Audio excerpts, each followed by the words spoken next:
ಆತ್ಮೀಯ ಬಂಧುಗಳೇ, ಶ್ರೀರಾಮಚರಿತಮಾನಸ ಲಂಕಾಕಾಂಡ ಇದರಿಂದ ಇವತ್ತು ಚೌಪಾಯಿಗಳು ಮತ್ತು ದೋಹೆಗಳನ್ನು ತಿಳ್ಕೊಳ್ಳೋಣ.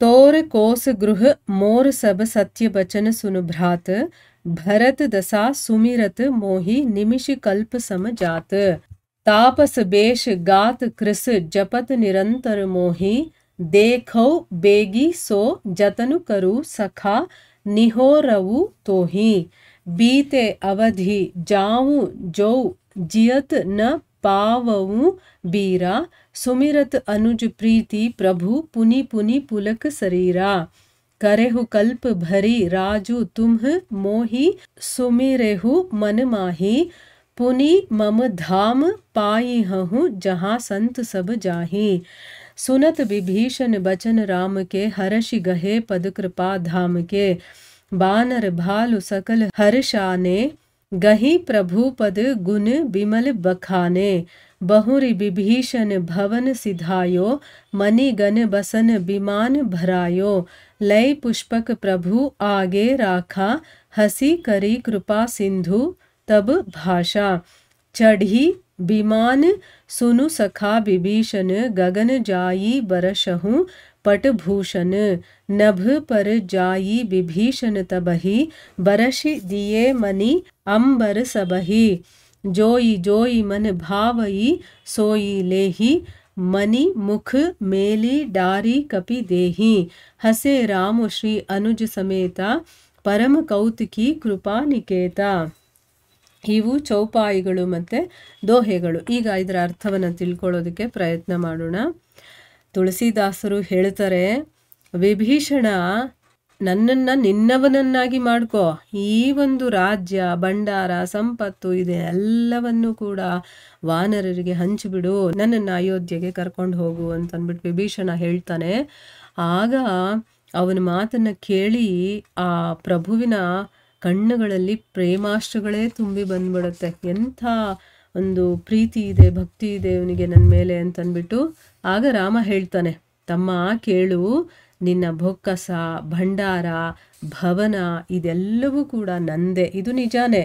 ಆದರೆ ಈಗ ಭರತನ ಸ್ಥಿತಿಯನ್ನು ನೆನಪಿಸ್ಕೊಂಡ್ರೆ ನನಗೂ ಒಂದೊಂದು ನಿಮಿಷನೂ ಕೂಡ ಒಂದೊಂದು ಕಲ್ಪದ ಸಮಾನವಾಗಿ ಕಾಣ್ತಾ ಇದೆ. ನೋಡಿ, ಭಗವಂತ ಕೊಟ್ಟ ಕೆಲಸವನ್ನ ಭಕ್ತರು ಮಾಡ್ಕೊಂಡು ಹೋಗ್ಬೇಕು. ಅವನು ಏನು ಹೇಳ್ತಾನೋ ಆದೇಶವನ್ನ ಪಾಲನೆ ಮಾಡೋದಷ್ಟೇ ಭಕ್ತೃ ಕೆಲಸ. ಅವನು ಯಾವಾಗ ಬರ್ತಾನೆ ಏನು ಯಾರು ಪ್ರಶ್ನೆ ಮಾಡೋದಿಲ್ಲ. ಅವನು ಏನು ಹೇಳಿದಾನೆ, ರಾಜ್ಯವನ್ನ ನೀನು ನೋಡ್ಕೋಬೇಕು, ನಿನ್ನ ಜವಾಬ್ದಾರಿ. ಈಗ ಶಬರಿ ಏನು ಹೇಳ್ತಾಳೆ, ಗುರುವಾಕ್ಯ ಪರಿಪಾಲನೆ ಮಾಡ್ತಾಳೆ. ರಾಮ ನಿನಗೆ ಬಂದು ದರ್ಶನ ಕೊಡ್ತಾನೆ, ನೀನು ಇಲ್ಲೇ ಕಾಯ್ತಾ ಇರು. ಅವಳು ಮುದುಕಿ ಆಗೋವರೆಗೂ ಕಾದ್ಲು, ಅವಳು ಮರು ಪ್ರಶ್ನೆಯನ್ನ ಕೇಳಲಿಲ್ಲ. ಇಲ್ಲಿ ಭರತ ತನ್ನ ಕೆಲಸ ತಾನು ಮಾಡಿಕೊಂಡು ಆ ರಾಮನ ಸ್ಮರಣೆಯಲ್ಲೇ ಇದ್ದಾನೆ. ಆ ಬರೋದು ಬಿಡೋದು ಯಾವಾಗ ಬರ್ತಾನೆ ಏನು ಅನ್ನೋದು ಭಗವಂತನಿಗೆ ಬಿಟ್ಟಿರುವಂಥದ್ದು. ಮತ್ತು ಅವನು ಸದಾ ಯಾರು ಅವನ ಸ್ಮರಣೆ ಮಾಡ್ತಾರೋ ಅವರನ್ನ ಸದಾ ಅವನು ಮನಸ್ಸಲ್ಲಿ ಇಟ್ಕೊಂಡಿರ್ತಾನೆ. ಅದಕ್ಕೆ ನೋಡಿ, ಇಲ್ಲಿ ಭರತ ಕೇಳ್ತಾ ಇಲ್ಲ, ಆದರೂ ಕೂಡ ಇಲ್ಲಿ ರಾಮನಿಗೆ ತವಕ ಆಗ್ತಾ ಇದೆ.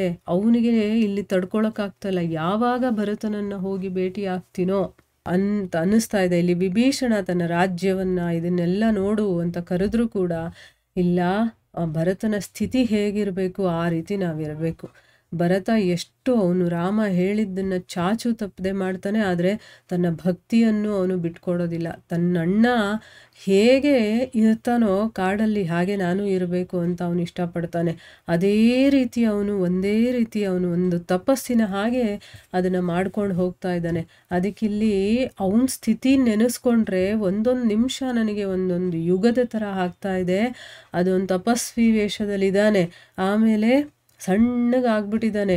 ಅವನು ಸದಾ ಈ ರೀತಿ ನನ್ನ ನಾಮಸ್ಮರಣೆಯನ್ನು ಮಾಡ್ತಾ ಇದ್ದಾನೆ. ನೋಡು ಸಖಾ ಅಂದರೆ ಇಲ್ಲಿ ಸ್ನೇಹಿತನನ್ನಾಗಿ ಮಾಡ್ಕೊಂಡಿದ್ದಾನಲ್ಲ ವಿಭೀಷಣನನ್ನು. ಅದಕ್ಕೋಸ್ಕರ ನೋಡಪ್ಪ ಸಖಾ, ಅವನನ್ನು ಆದಷ್ಟು ಬೇಗ ನಾನು ನೋಡಬೇಕು ಅಂತ ಒಂದು ಏನಾದರೂ ಉಪಾಯ ಮಾಡು. ಈಗ ನಾನು ಇಲ್ಲಿಂದ ಪ್ರಯಾಣ ಮಾಡ್ಕೊಂಡು ಅಲ್ಲಿ ಹೋಗೋವರೆಗೂ ನನಗಿರೋದಕ್ಕಾಗೋದಿಲ್ಲ, ಬೇಗ ನಾನು ಭರತನನ್ನು ನೋಡಬೇಕು. ನೋಡಿ, ಭಕ್ತಿಯನ್ನು ನಾವು ಮಾಡ್ತಾ ಇದ್ರೆ ಶ್ರದ್ಧೆ ವಿಶ್ವಾಸದಿಂದ ಆ ಭಗವಂತ ಓಡೋಡಿ ಬರ್ತಾನೆ. ನಾವು ಕರೆಯೋದೇ ಬೇಕಾಗಿಲ್ಲ, ಅವನಿಗೆ ಇರೋದಕ್ಕಾಗಲ್ಲ. ನಮ್ಮ ಭಕ್ತಿಯನ್ನು ನೆನಪಿಸ್ಕೊಂಡ್ರೆ ಸಾಕು, ಅವನೇ ಓಡೋಡಿ ಬರ್ತಾನೆ. ಇದು ಅದಕ್ಕೊಂದು ಉದಾಹರಣೆ. ಆಯಿತಾ. ಇಲ್ಲಿ ಹೇಳ್ತಾ ಇದ್ದಾನೆ ಆದಷ್ಟು ಬೇಗ ನಾನು ನೋಡ್ಬೇಕು, ಅದಕ್ಕೆ ನೀನೇನಾದರೂ ಒಂದು ಉಪಾಯ ಮಾಡು, ನಾನು ಇದನ್ನು ಕೇಳ್ಕೊಳ್ತಾ ಇದ್ದೀನಿ ನಿನಗೆ ಅಂತಂದ್ಬಿಟ್ಟು ಹೇಳ್ತಾನೆ. 14 ಸಂವತ್ಸರಗಳ ಅವಧಿ ಕಳೆದು ಹೋದ ಮೇಲೆ ನಾನು ಅಯೋಧ್ಯೆಗೆ ಹೋದರೆ ನನ್ನ ತಮ್ಮನನ್ನು ನಾನು ಜೀವಂತವಾಗಿ ನಾನು ಕಾಣೋದಕ್ಕೆ ಸಾಧ್ಯ ಇಲ್ಲ. ಅಂದರೆ 14 ವರ್ಷ ಕಂಪ್ಲೀಟ್ ಆಗೋಯ್ತು ಅಂತಂದರೆ ನನ್ನ ತಮ್ಮ ಬದುಕಿರೋದಿಲ್ಲ. ಅವನು ಹೇಳಿದಾನೆ 14 ವರ್ಷ ಬಿಟ್ಟು ನಾನು ಬರ್ತೀನಿ ಅಂತ ಹೇಳಿದ್ದೀನಲ್ಲ, ಇನ್ನೇನಾದರೂ ಅದನ್ನು ಕಳೆದ ಮೇಲೆ ಹೋದರೆ ಅವನು ಜೀವಂತವಾಗಿರೋದಿಲ್ಲ. ನಾನು ಬರ್ತೀನಿ ಅನ್ನೋ ಒಂದೇ ಒಂದು ಆ ಆಧಾರದ ಮೇಲೆ ಅವನಿದ್ದಾನೆ ಅಂತ ಅಂದ್ಬಿಟ್ಟು ಇಲ್ಲಿ ಹೇಳ್ತಾ ಇರೋದು. ತನ್ನ ತಮ್ಮನಾದಂತಹ ಭರತನ ಪ್ರೀತಿ ಎಂಥದ್ದು ಅಂತ ನೆನಪಿಸ್ಕೊಂಡೇ ಆ ರಾಮನ ಶರೀರವೆಲ್ಲ ರೋಮಾಂಚನವಾಗುತ್ತೆ.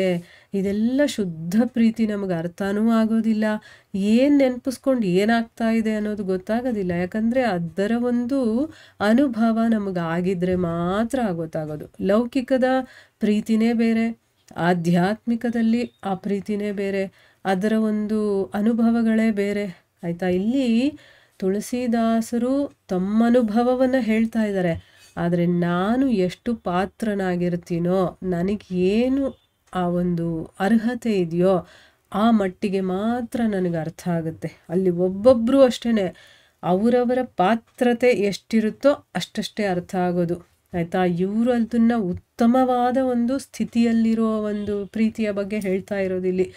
ಇಲ್ಲಿ ಭಗವಂತನಿಗೇ ತನ್ನ ತಮ್ಮನ ಪ್ರೀತಿಯನ್ನು ನೆನಪಿಸ್ಕೊಂಡು, ಅಂದರೆ ಇಲ್ಲಿ ಭಕ್ತನ ಪ್ರೀತಿಯನ್ನು ನೆನಪಿಸ್ಕೊಂಡು ಅವನ ಶರೀರ ಎಲ್ಲ ರೋಮಾಂಚನ ಆಗ್ತಾ ಇದೆ.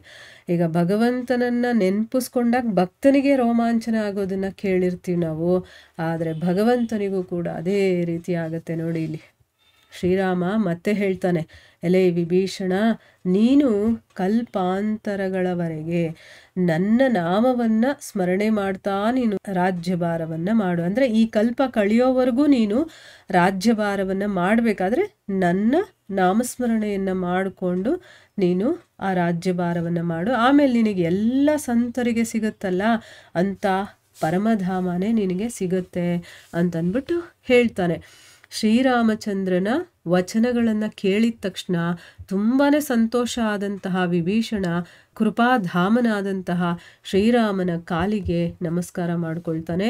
ವಾನರ ಭಲ್ಲೂಕರೆಲ್ಲರೂ ಕೂಡ ಸಂತೋಷದಿಂದ ಆ ಪ್ರಭುಪಾದಗಳನ್ನು ಹಿಡ್ಕೊಂಡು ಅವನ ನಿರ್ಮಲ ಗುಣಗಾನವನ್ನು ಮಾಡ್ತಾರೆ. ಆಮೇಲೆ ಏನು ಮಾಡ್ದ ವಿಭೀಷಣ, ತನ್ನ ಮನೆಗೆ ವಾಪಸ್ ಹೋಗಿ ಪುಷ್ಪಕ ವಿಮಾನವನ್ನು ಮಣಿಗಳಿಂದ, ರತ್ನಭೂಷಣಗಳಿಂದ, ವಸ್ತ್ರಗಳಿಂದ ಎಲ್ಲ ತುಂಬ್ತಾನೆ. ಆ ಪುಷ್ಪಕ ವಿಮಾನ ಒಂದು ಊರು ಥರ ಇರುತ್ತೆ. ಅದು ನಾವು ಅಂದ್ಕೊಂಡು ಹಾಗೆ ಚಿಕ್ಕದೊಂದು ವಿಮಾನ ಅಲ್ಲ, ಇಡೀ ಒಂದು ಊರನ್ನ ಸೇರಿಸಿದ್ರೆ ಹೇಗಿರುತ್ತೋ ಅಷ್ಟು ದೊಡ್ಡ ವಿಮಾನ ಅದು. ಅದಕ್ಕೆ ಅದರಲ್ಲೆಲ್ಲ ಮಣಿಗಳು, ರತ್ನಭೂಷಣಗಳು, ವಸ್ತ್ರಗಳು ಎಲ್ಲವನ್ನ ತುಂಬ್ತಾನೆ. ಯಾಕೆ ಅಂತಂದರೆ ರಾವಣ ಅಷ್ಟು ಸಾಹುಕಾರ, ಅಷ್ಟೆಲ್ಲ ಅವನ ಹತ್ರ ಇರುತ್ತೆ. ಮತ್ತೆ ಆ ವಿಮಾನವನ್ನು ತಂದು ಆ ಪ್ರಭುವಿನ ಮುಂದೆ ನಿಲ್ಲಿಸ್ತಾನೆ.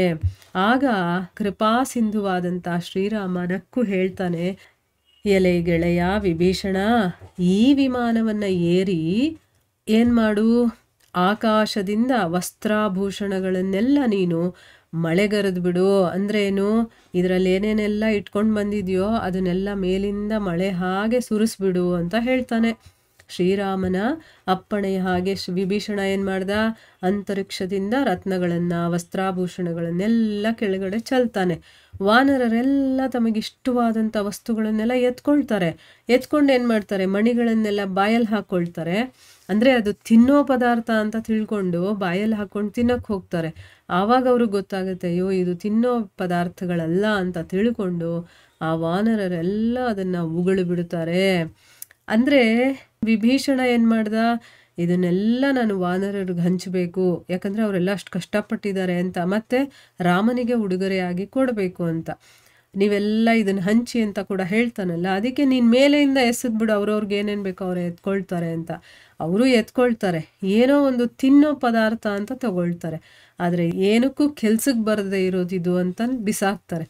ಅಂದರೆ ಇಲ್ಲಿ ವಿಭೀಷಣ ತಂದಂತಹ ಒಂದು ವಸ್ತುವನ್ನು ಅವರು ನಿರ್ಲಕ್ಷ್ಯ ಮಾಡ್ತಾರೆ. ಯಾಕೆ, ಭಗವಂತ, ಅವನ ನಾಮಸ್ಮರಣೆ, ಅವನ ಕೆಲಸ ಮತ್ತು ತಿನ್ನುವಂಥ ಪದಾರ್ಥ, ಭಗವಂತ ಕೊಟ್ಟಿರುವಂಥ ಪ್ರಸಾದ, ಇಷ್ಟು ಬಿಟ್ಟರೆ ಬೇರೆ ಎಲ್ಲ ಕಸಕ್ಕೆ ಸಮಾನ ಅಂತ ಅರ್ಥ ಅಲ್ಲಿಗೆ. ಇದು ತಿನ್ನೋಕ್ಕೂ ಉಪಯೋಗ ಆಗಲ್ಲ ಅಂತಂದಮೇಲೆ ಏನಕ್ಕೆ ನಮಗೆ ಅಂತ ಎಲ್ಲ ಉಗುಳು ಬಿಡ್ತಾರೆ. ಈ ಲೀಲಾ ವಿನೋದವನ್ನು ನೋಡಿ ಸೀತಾ, ರಾಮ, ಲಕ್ಷ್ಮಣರು ಕೂಡ ಆನಂದ ಪಡ್ತಾರೆ. ಏನು ನಡೀತಾ ಇದೆ ಇಲ್ಲಿ ಅಂತಂದ್ಬಿಟ್ಟು ಅವರೆಲ್ಲ ನೋಡಿ ತುಂಬ ಸಂತೋಷ ಪಟ್ಕೊಳ್ತಾರೆ. ಸೊ ಇಲ್ಲಿಗೆ ನಾವು ನಿಲ್ಲಿಸೋಣ. ಹರೇ ಕೃಷ್ಣ.